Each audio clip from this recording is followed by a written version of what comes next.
magandang tanghali po sa inyo lahat. Ngayon po ipapakita natin si Kuya Eli. Nagkakabit po siya ng solar light doon sa puno. Kasi po pag madaling araw o kaya sa gabi, nahihirapan po yung mga bata o nadidiliman pagka oras ng uwian. Nadidiliman po yung mga bata kaya po magkakabit si Kuya Eli ng solar light. Tapos, ano to Kuya Eli? Yan ang ilaw. Ito na yung solar light na ikakabit niya doon. Doon sa puno na yon. Tapos, yung isa na yun yung parang plaka. Yan yung nag-absorb ng init. Ito pala yun. Okay, Eli, dahan-dahan ka. Ito yung panel. Yes. Ito yung panel na Para sa light. dito. Oh, para sa ilaw. Oo, para sa ilaw. Ano nga yung light? Solar light. Solar light. Ito yung solar light na ikakabit kay Eli doon sa puno. Yan. Oh. Para po sa uwi ng... Kasi ang mga bata dito inaabot ng alas 6, halos alas 6. Minsan alas 7 pa. Nagdidiliman yung mga bata dumadaan dyan. Kaya kailangan maliwanagan.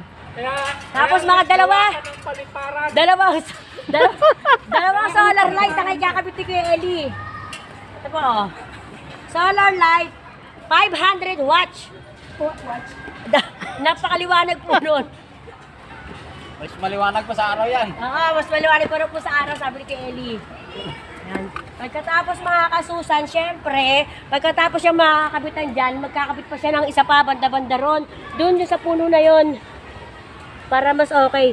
At Kuya Eli, sino po na nag-donate niyan? Sino bumili? Oo, bumili. Siya daw bumili. Siya Para makapagpasalamat tayo. Ayun. Yun po. Yun ang bumili. Si Ma'am Laarni ko po. Yan. Maraming po salamat sa bumili ng solar light na yan na gagamitin para sa mga bata para po maliliwanagan sila pagdaan nila. Ganon. Hey. Kuya Eli, daan-daan ka dyan, malaglag ka ha. Mas maganda yung madulas muna para sumikat Alam niyo po talaga si Kuya Eli, isa talaga sa mga talent niya. Talent niya ang paggawa electricity. Electrician po kasi talaga siya. Kaya lang, nag-asawa siya, naging tubigero. Tubigero.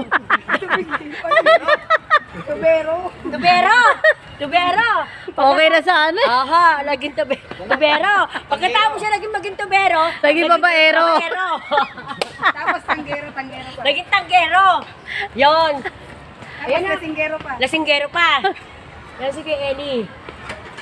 Iwan na naman naman. Alam mo yung binil up nila. Tapos Yan, dyan na po kanabit ni Kuya Eli yung solar panel.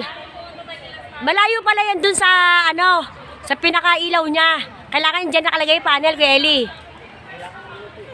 Kailangan dyan? Kailangan malayo talaga? Kailangan sa mainit? Kaya kinakabitan mo ni Kuya Eli. Pagkatapos, yung pinaka niya, ilaw, ayun.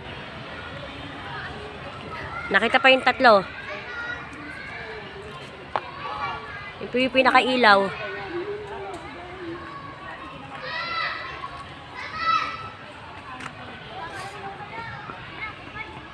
Three. Tapos yan pala, Kuya Eli, yung remote. At yan, para mabuksan yung On, off. yan pala yung ginagamit na para pag on-off ng solar light na yun. Sira pa nga talaga. Oo. Ayaw niya mag-automatic, Tapos, meron siyang, etong kulay pula na to, off. Kuya Eli, pang on. Yan, automatic yan.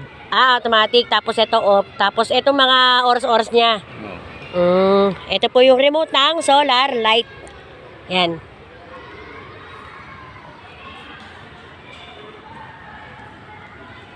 Kinakabit na rin po ni Kuya Eli yung pangalawang ilaw na solar light. Andun po yung isa, tapos ito po yung pangalawa, tapos meron din po doon pangatlo. Yun. Kasi pangatlo. Ayun, meron. Meron. Apo. Kaya maraming po salamat sa nagbigay ng solar light na yan. Maraming salamat po sa inyo. At maliliwanagan na po yung mga bata natin pag-uwi at pagpasok. Kaya maraming po salamat sa inyo. Pakisubscribe po ang aking YouTube channel at salamat po. Thank you. Bye.